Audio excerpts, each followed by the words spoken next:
Dunia hiburan adalah kemilau menggoda. Disinilah banyak anak-anak muda mengorbitkan diri demi merengkuh sukses. Namun acap kali, di balik kesuksesan itu disertai juga dengan kontroversi.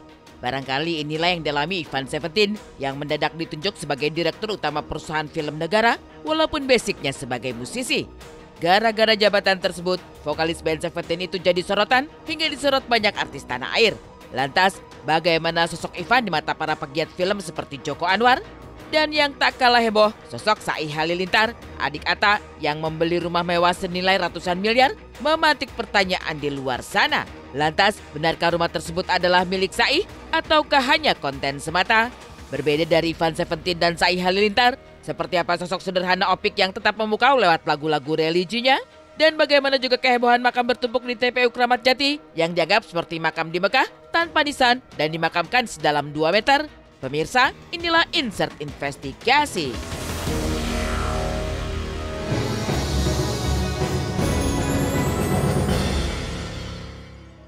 Penunjukan penyanyi Ivan Seventeen sebagai Direktur Utama PT Produksi Film Negara atau PFN sontak bikin ricuh.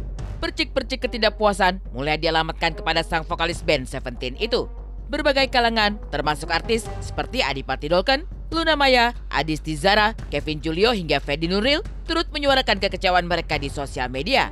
Sementara di sisi lain, sindiran keras juga dilontarkan pegiat film dan sutradara kondang Joko Anwar yang secara terang-terangan menilai Ivan Seventeen tidak cocok memimpin perusahaan film negara. Nah, baru setelah itu jelas visi misinya dari PFN ini baru ketahuan apakah Ivan Seventeen tidak cocok apa tidak cocok banget.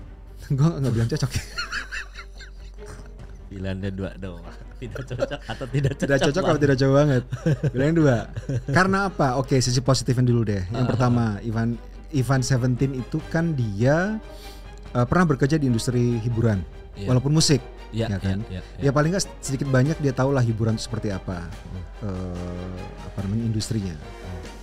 Yang kedua, sebelum ini kan direktur utama dari PFN itu selalu ditempati oleh orang-orang yang probably tidak punya spotlight sebelumnya, dia orang nggak tahu.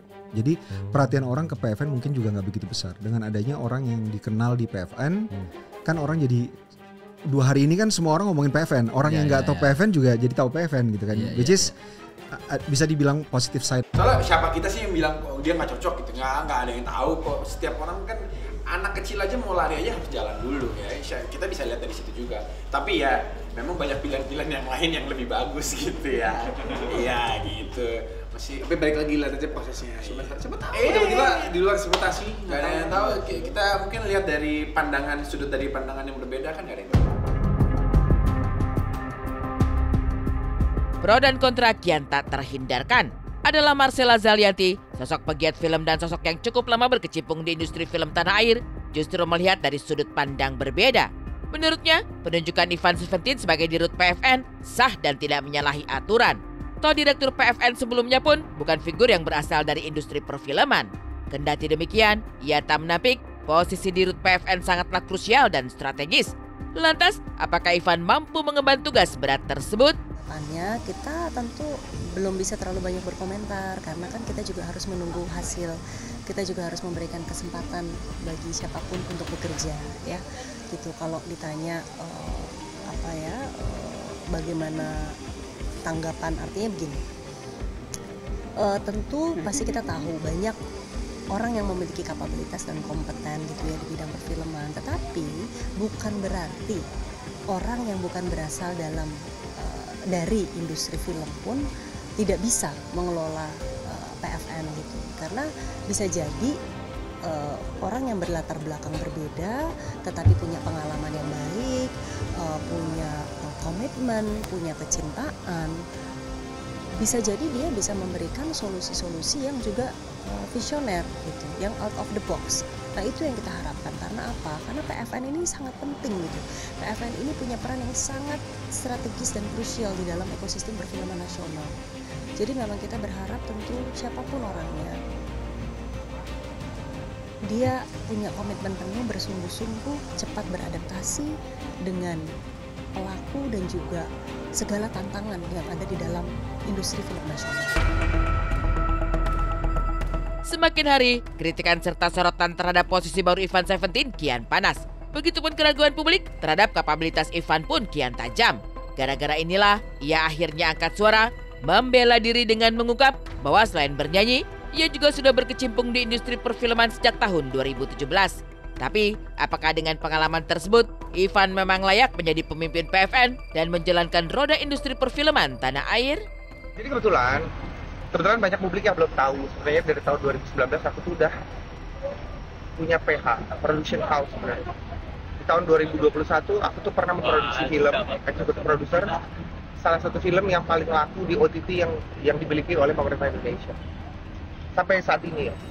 Terus di 2020 kita juga produksi, saya juga sebagai executive producer memproduseri sebuah film, salah satu film namanya Film Kemari. Jadi terus sampai saat ini juga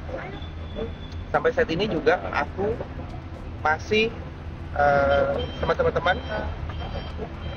itu masih aktif di production house. Jadi ya mungkin netizen taunya ya aku kan nyanyi aja. Sebenarnya tuh dia tuh yang film dan musisi itu kan sebenarnya kita di bidang yang sama kan, showbiz. Ya mungkin semua orang tuh bisa belajar kan, dan dia itu juga sempat main film kok, tapi memang filmnya kurang bagus kali ya, atau kenapa. Tapi maksudnya pasti ada pertimbangannya lah kenapa dia akhirnya dipilih. Nggak mungkin atlet bulu tangkis disuruh bikin ini kan, nggak mungkin. Jadi memang pasti ada satu dan dua hal yang akhirnya bisa dinominasikan dan akhirnya bisa menang untuk menjadi ketua PFN. Dan pastikan bahwa orang yang sudah lama bekerja di industri film, baik sebagai tenaga kreatif atau orang yang bekerja di production, tahu industri film. Apalagi orang yang belum cukup pengalaman bekerja di industri film. Ya, Ivan Seventeen kan memang punya beberapa kredit terlibat di pembuatan film. Misalnya ada film dokumenter yang kemarin ya, kalau yang Tsunami. Dia juga sebagai executive producer dan producer katanya. Tapi ada satu lagi gue lupa apa. Tapi it's not enough. Seperti diketahui, selain berkarya sebagai penyanyi, Ivan sendiri pernah terlibat dalam beberapa proyek film. Seperti membuat film pendek dokumenter tentang perjalanan grup musik Seventeen. Di situ, Ivan bertugas sebagai eksekutif produser. Ia juga 2 kali berperan sebagai aktor dalam film Sukup The Movie dan Satu Hati Dua Janji. Namun yang menarik, pengakuan Ivan perihal memiliki production house.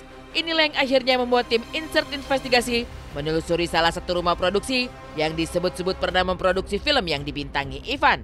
Dan ironisnya, hasil temuan tim Insert Investigasi di sana justru di luar dugaan. Kita akan mengeceknya di sini apakah ada karyawan yang bisa kita tanyai terkait dengan produksi kemarin seperti apa. Permisi. Permisi.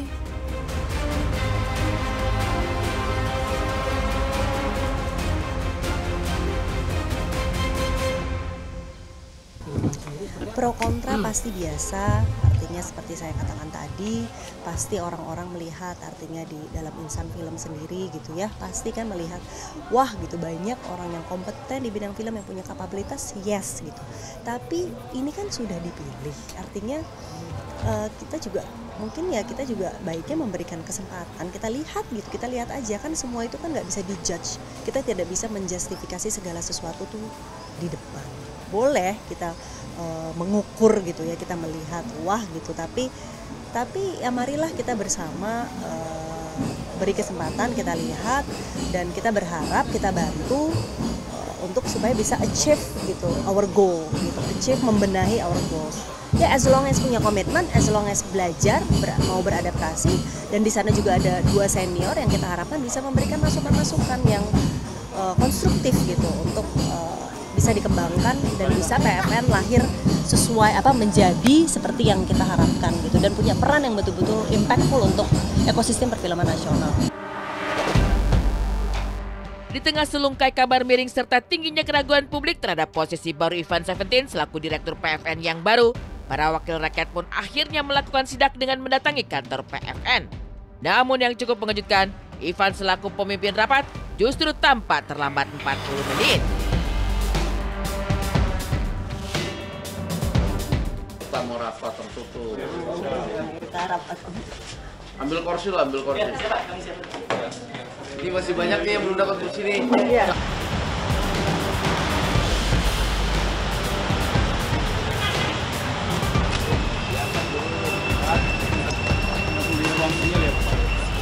Sisi yang negatifnya adalah yang pertama harus dipahami bahwa produksi film atau perusahaan yang menangani film, apakah itu produksi, distribusi, manajemen film in general, itu adalah sesuatu yang sangat kompleks banget. Jadi industri film, bahkan gue sekarang sudah hampir lebih dari 20 tahun gue di film, gue masih burem, masih belum ngeraba ya. Masih belum ngeraba. Potret Ivan Seventeen terlambat ketika disidak jajaran Dewan Komisi 6 ini pun kian mendulang kritikan. Sontak, keseriusan dan komitmen Ivan mengemban jabatan sebagai dirut PFN pun dipertanyakan. Lantaran dianggap memberi penilaian yang buruk bagi bawahannya. Kendati demikian, Ivan lagi-lagi berdalih bahwa dirinya baru terhitung efektif bekerja 2 hari. Sebenarnya ini bentuk perhatian ya, sudah sekian lama loh. Maksudnya gini, jangan sampai yang disorot ini kayak, oh ini bentuknya sidak, oh ini semua direksi telat gitu. Karena maksudnya begini, teman-teman direksi ini dari kemarin seharian terhitung efektif sebenarnya kita ini baru kerja hari ke 2 hari sebenarnya. Dan seharian kita berbicara kepada teman-teman yang ada di DPR gitu, bagaimana memprihatinkan kondisi di PFN. Seperti apa juga kehebohan yang diciptakan Sai Halilintar saat membeli rumah mewah senilai ratusan miliar sebagai rumah pertama? Apakah rumah tersebut benar-benar menjadi milik seutuhnya Sai ataukah hanya sewa? Saksikan sesaat lagi hanya di Insert Investigasi.